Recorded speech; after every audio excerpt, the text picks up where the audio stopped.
Reaching the top is an achievement. Living from it is mastery. Today, the energy is at its peak. The light of the buck moon in Capricorn is at its maximum. The clarity is total.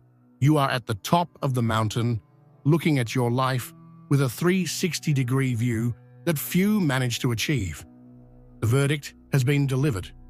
You see what works, what doesn't, what needs to be built, and what needs to be released. It is a moment of absolute power and truth. Many guides, many videos, many rituals end here. They help you climb. They celebrate the peak. And they leave you alone on the summit with your revelation. But the question that no one asks, the most important question of the entire journey is, what about tomorrow? What happens when the moonlight begins to wane and you have to begin the long and sometimes difficult descent back into the valley of your daily life? How do you take the clarity of the peak into the confusion of your emails, into the pressure of your responsibilities, into the complex dynamics of your relationships? The truth is that reaching the top is the easy part.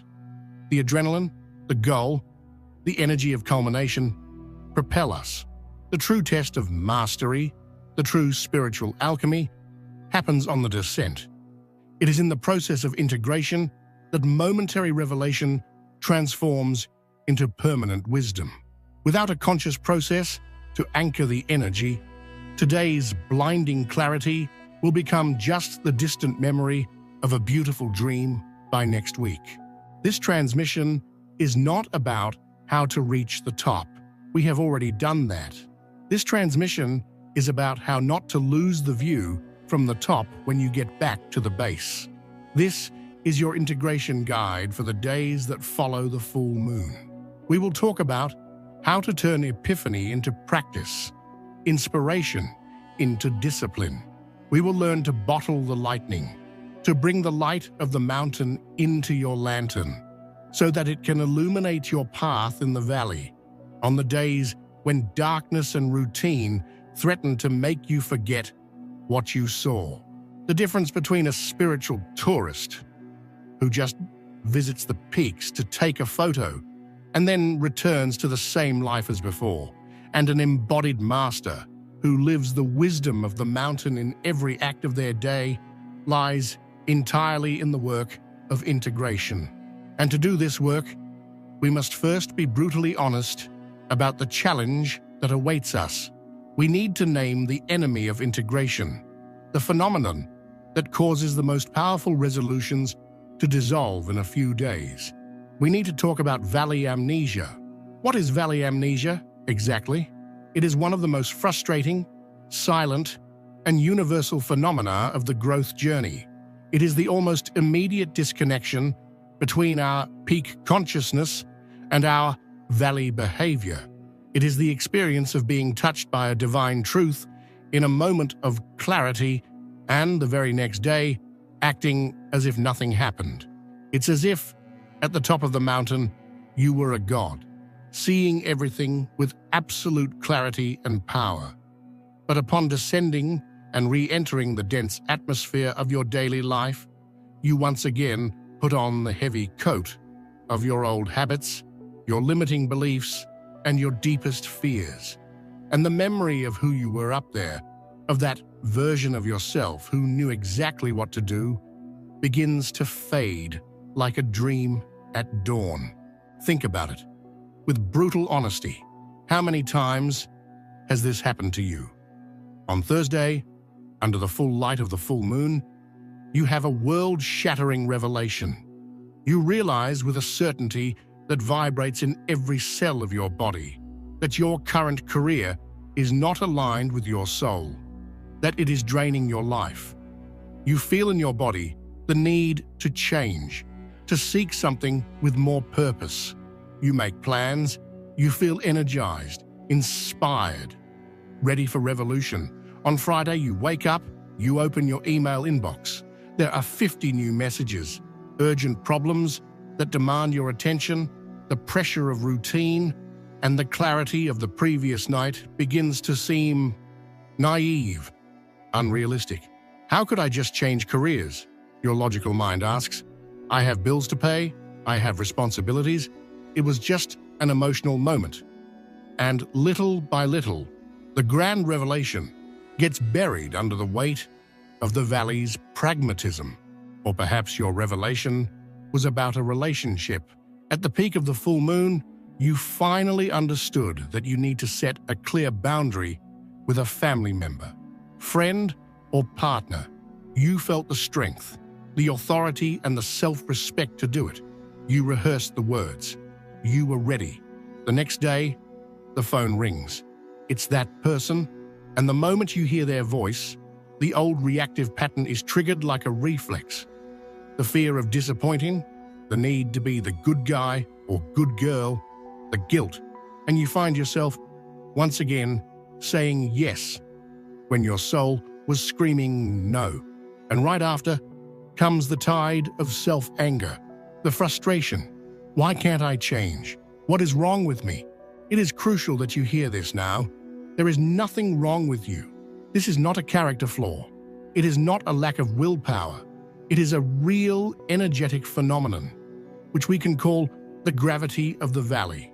The valley of our daily life is a dense energetic field formed by years, perhaps decades, of repeated habits, of beliefs ingrained in our subconscious mind, and of interactions with other people who are stuck in their own patterns.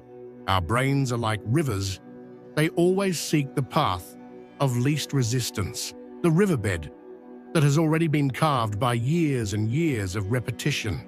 The revelation at the mountain's peak is like a torrential rain that shows that a new path for the river is possible.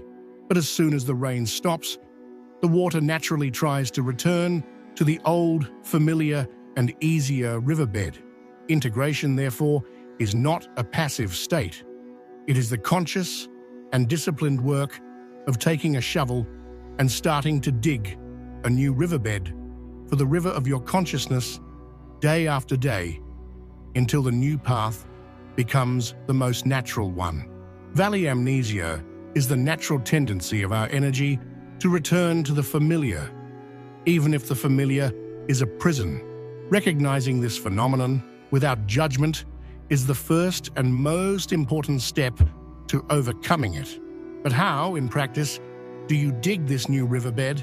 How do you anchor the energy of the peak into the soil of the valley? For this, the cosmos, in its infinite wisdom, offers us a specific period, a lunar phase designed for exactly this work, the waning moon phase. And this is where most people get lost. They treat the full moon as the finish line. They receive the clarity, feel the intensity, and then go back to their lives, expecting the magic to sustain itself. But nature is wiser than that. It gives us a period designed specifically for the work of integration. And it is this period that we enter now. To understand how to anchor the wisdom of the peak, we must first understand the waning moon phase. Many see the waning moon as an end, a loss of light, an energy of closure, and it is all of that. But on a deeper level, its primary function is not just to finish. It is to anchor wisdom and release what is unnecessary before the next cycle. It is the time when nature teaches us to harvest, process, and store nutrients before winter arrives. The waning phase begins just after the peak of the full moon and lasts for approximately 2 weeks, until the total darkness of the new moon. It is the period when the moon's light visibly decreases in the sky each night. Energetically, this represents a fundamental turn inward. If the waxing phase, from the new moon to the full, is about action, building, expansion, and energy spent in the outer world, the waning phase is about the opposite: release, introspection, reflection, and internal integration. It is a universal call from the cosmos to slow down. The universe asks us to stop doing and start being, to stop planting and start processing the harvest that the full moon illuminated. Think of the cycle of a breath. The new moon is the emptiness before the inhale. The waxing phase is the inhalation, filling the lungs with air and energy. The full moon is the moment of full lungs, the peak of contained energy. And the waning moon is the long, slow, controlled exhalation, where we release what no longer serves, the carbon dioxide, and absorb the oxygen that nourishes us. Trying to act with the same intensity of the waxing phase during the waning is like trying to inhale while you should be exhaling. It is going against nature, and that inevitably leads to exhaustion and frustration. And this waning phase that begins now is especially powerful because it carries the resonance of the Capricorn full moon that initiated it. The energy of Saturn, the ruler of Capricorn, is that of the master of integration. Saturn does not care for peak experiences that do not lead to lasting structured change. He despises weekend spirituality. He wants to see wisdom embodied. The question Saturn asks us during this waning phase is, was that revelation you had on the mountaintop just a pretty firework, or are you going to use it to build a stronger foundation for your life? The waning moon, under Saturn's influence, therefore becomes a period of cosmic homework. It is the time to take the abstract clarity of the verdict and transform it into a structured action plan. It is when the hermit's wisdom descends from the mountain and begins to organize his cabin for the winter. It is quiet, solitary, and sometimes tedious work, but it is the work that ensures survival and success in the next cycle. It is the time to look at what the full moon revealed about your career and start polishing your resume, or researching that course, or having that serious conversation about your future. It is the discipline of Saturn applied to the revelation of the moon. The other great gift of the waning moon is release. As the light is diminishing, it is the astrologically perfect time to get rid of things, to create space. Bad habits, toxic relationships, limiting beliefs, physical clutter in your home. It is easier to let go when the universal flow is moving in the same direction. Trying to get rid of a bad habit during the waxing moon is swimming against the tide.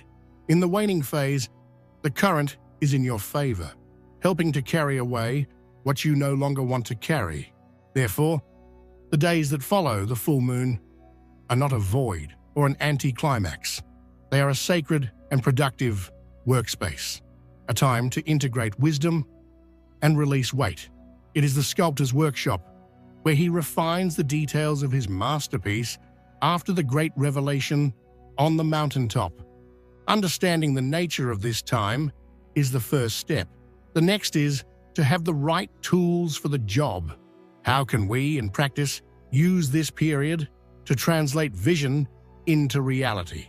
What are the rituals that allow us to anchor the light of the mountain in the soil of the valley? The answer lies in ritual. The energy of a full moon is immensely powerful, and to channel it constructively after its peak, we need deliberate practices that bring the energy from the sky to the earth. What follows are not just exercises. They are rituals of power to be practiced during the days of the waning moon, to ensure that the wisdom of the peak is not lost on the descent. The first ritual directly attacks valley amnesia. The biggest challenge of integration is scale. The revelation at the top of the mountain is grand, abstract, immense. Life in the valley is made of small steps, emails, and conversations. Paralysis happens when we try to apply the macro vision directly to the micro world. The first ritual is that of translation, the act of transforming your immense vision into a single, small, feasible action. Take your journal. At the top of a page, write the verdict or the grand vision that the full moon brought you. Be as clear as possible. For example, I realized that I need more autonomy and authority in my career to feel fulfilled. This is the view from the mountaintop. It's beautiful, but it's not an action plan. Now look at this grand vision and ask yourself, with the practicality of Capricorn, what is the smallest, safest, and most obvious first step I can take in this direction in the next week? Don't think about the second or third step. That leads to overload. Just the first. The answer might be surprisingly small and even boring. Maybe it's send that email to schedule a conversation, or update the first section of my LinkedIn profile, or buy that book on leadership that was recommended to me. Write this single step on a new line. This is your only focus for the coming week. By translating the grand vision into a tiny step, you remove the paralysis and begin to dig the new riverbed of your reality. The second ritual is to protect your clarity from the erosion of routine. The clarity of the full moon is like a lit flame in your heart. The routine of the valley, with its winds of stress, others' demands and distractions, can easily extinguish it. This ritual is to become the guardian of the flame, of your own clarity. Every morning, for the next 7 days, before you pick up your phone, before you connect with the outside world, sit for just 2 minutes. Close your eyes, breathe deeply, and visualize the clarity, the feeling of power and authority you felt at the peak of the full moon, as a small but intense and inextinguishable golden flame burning in the center of your chest. Place your hands over your heart and imagine that your hands are a shield protecting this flame. With each inhale, see the flame becoming a little stronger, more stable. With each exhale, visualize it radiating that calm and clarity throughout your body. Make the silent intention: today, I protect the flame of my clarity. My actions will be guided by this inner light. This 2-minute ritual keeps the resonance of your revelation alive in your energy field, creating a protection against valley amnesia. The third and final ritual creates a bridge between the invisible world of intention and the visible world of matter. Our mind forgets, but our body and our senses remember. This is the physical anchor ritual. Choose a small object that you have or can find in nature: a smooth stone from a river, a small crystal, a ring you don't wear often. Hold this object in your hands, sit in silence, and close your eyes again. Evoke with all your might the feeling of the full moon peak, the clarity of the verdict, the authority, the peace of achievement. Project that feeling, that intention, into the object in your hands. Program it with your will. Tell it that its function is to be a reminder of this energy. Carry this object with you, in your pocket, in your purse, or leave it on your desk.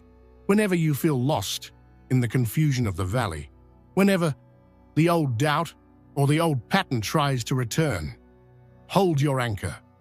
Let its texture and weight bring you back instantly to the wisdom and strength you have already achieved. Translate the vision, protect the flame, and anchor the wisdom. These are simple practices, but they create the bridge between the heaven of revelation and the earth of your daily life. By practicing them, you ensure that the descent from the mountain is not a loss of altitude, but rather the beginning of the journey to transform the entire landscape of the valley. And that is the true mark of a sovereign. And this is the true mark of a sovereign. It is not the ability to reach the top, but the discipline to bring the wisdom of the top into the valley.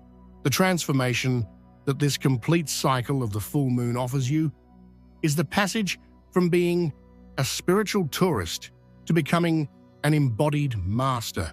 The tourist visits the peaks, takes photos of the view, feels the euphoria of the altitude, and then goes back home to the same old life, with only a good story to tell, a memory that fades. The master, the sovereign, is different. He climbs the mountain, absorbs the vision, and then, deliberately and patiently, brings the essence of the mountain with him. He doesn't just visit wisdom, he embodies it.